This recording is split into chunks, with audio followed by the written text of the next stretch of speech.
Lorsqu'on parle de groupe sécurité, qui est un organe important dans le chauffe-eau. Parce que la température d'un chauffe-eau solaire, en été, elle peut monter jusqu'à 110 degrés.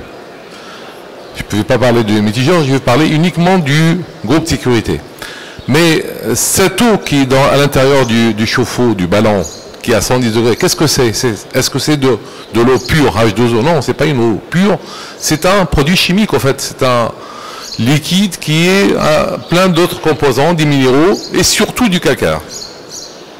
Et l'élément le plus embêtant, c'est cette teneur en calcaire, cette dureté qui est très élevée dans nos eaux. Et ce calcaire il devient solide à 51 degrés et s'incruste partout, y compris dans le groupe sécurité qui est censé protéger le ballon. Alors, le calcaire, il s'incruste dans le lit du groupe de sécurité et peut bloquer le clapet dans un sens ou dans un autre. Vous savez ce que c'est un clapet? C'est un clapet anti-retour.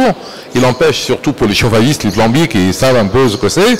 Donc, soit il va faire que l'eau, elle coule tout le temps, et là, ça peut endommager le toit, ou bien, carrément, il bloque. Et la fonction de groupe sécurité s'arrête, et de ce fait, la température de l'eau fait une expansion énorme dans le ballon qui peut exploser. Avant d'exploser, il cherche des points de fuite, là où il y a un bride, il y a un joint, il va s'y couler. Et même si le ballon à l'intérieur il est bien protégé, donc l'eau qui fuit, elle va attaquer de l'extérieur, elle va corroder le ballon. Donc on ne procède pas systématiquement lorsqu'on est, c'est pour ça qu'on insiste sur la maintenance. Une fois par an au moins, on n'insiste pas sur le changement du groupe sécurité. Il suffit tout simplement d'ouvrir le groupe sécurité, il y a des visseries en plastique et d'enlever l'incrustation du calcaire. Donc ça c'est un point très important pour éviter que le ballon n'explose ou il coule tout le temps. Lorsqu'il bloque aussi dans le sens où il bloque le clapet, il y a la nuit un retour de thermosiphon la nuit. À 5 heures du soir, vous avez un ballon plein d'eau chaude et le lendemain matin, il se réveille, il ouvre le robinet, il n'y a pas d'eau chaude. Pourquoi? Parce que l'eau qui était dans le ballon, elle est retournée dans le capteur qui est froid la nuit, il va refroidir, donc ça va faire une circulation inverse du thermosiphon. Et donc là, c'est aussi ce petit organe qui est très important à contrôler.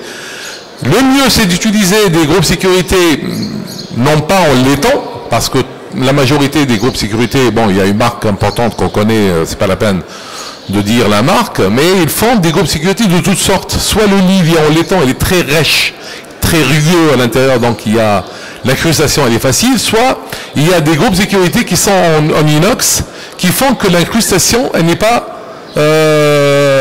possible rapidement, et surtout la position du groupe sécurité, il faut le positionner en vertical pour empêcher la stagnation de l'eau dans le lit du groupe sécurité. Rien que ce détail du groupe sécurité, il y en a tellement d'autres de problèmes qu'il faut faire attention que le groupe de sécurité soit de bonne qualité et puis l'entretenir de temps en temps. Nous avons des moyens de fabrication qui sont de la soudure ultrason, tout ce qu'il faut pour faire un chauffe-eau. Il y a 7000 m² de bâtiment. Et donc, nous exportons jusqu'en Afrique du Sud. On est actif sur le Maroc depuis pratiquement 30 ans. On fabrique pour toutes les marques. On fabrique pour Sony Duval, on fabrique pour Saint-Zil, on fabrique pour... Alors, le marché du thermosiphon est peut-être pour les hôtels comme pour l'individuel, hein, donc il n'y a pas que l'individuel. On fait le chauffage des piscines. Donc, on fait des pompes à chaleur aussi.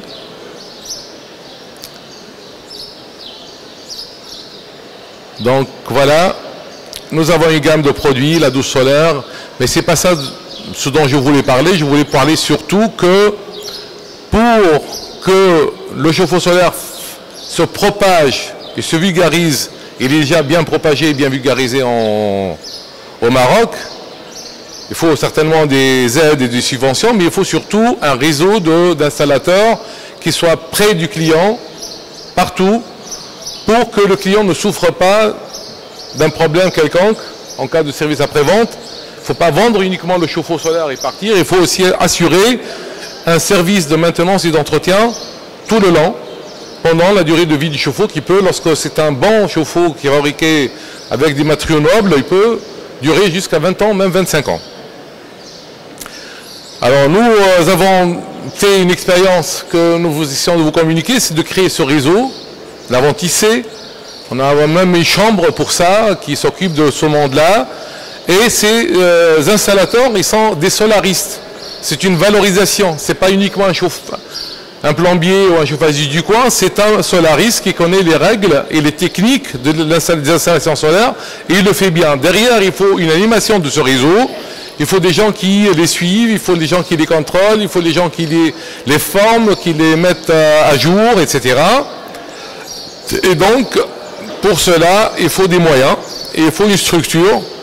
Et cette structure, donc, elle ne peut se faire avec les hommes et les femmes de bonne volonté pour lesquels il y a un avenir dans le solaire. C'est un avenir qui commence à peine, comme ici, comme chez nous, comme partout dans le monde.